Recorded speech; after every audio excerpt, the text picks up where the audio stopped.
piling. Damang-dama ko ang mga sakripisyo mo at paglalambing.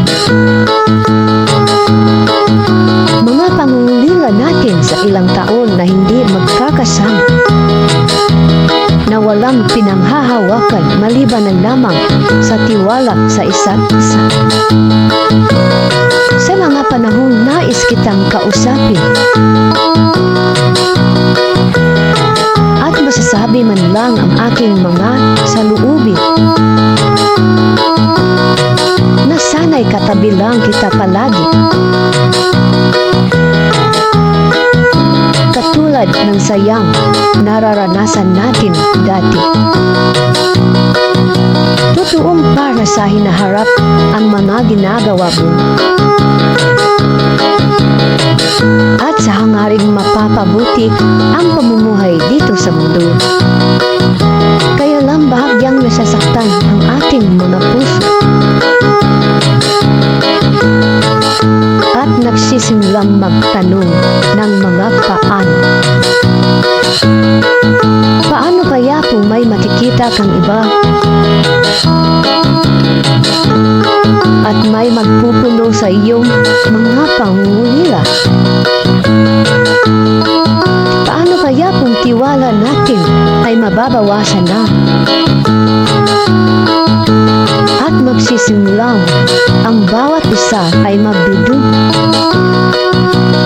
Sana nga sapat na ang aking tiwala sa iyo at maging matatag sa pag-ibig na ito ay di magbabago. Kaya lang may panahon pa rin na ang isip ay may mga katanungan na sinasagot naman ng pusong walang hanong pag-aalinlangan. Sa bawat tiwala na ating pinanghahawakan,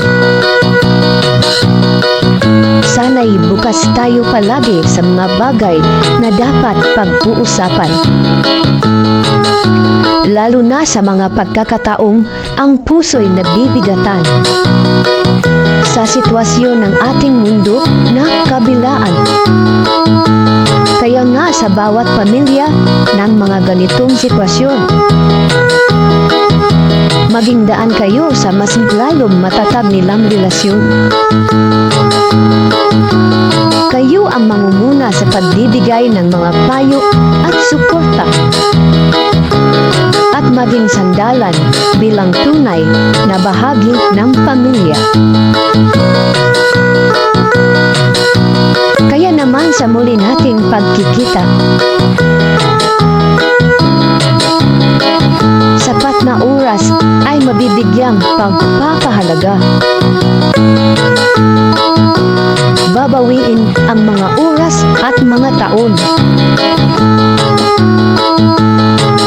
na mas maging matatag ang pagsasamang sinumpaan mula pa noon. Tiwalang magbibigay ng tunay na kulay sa dalawang pusong nagmamahalang tunay. Wherever you are, no matter how long and afar, my heart will continue waiting for you, with my trust and fidelity in loving you.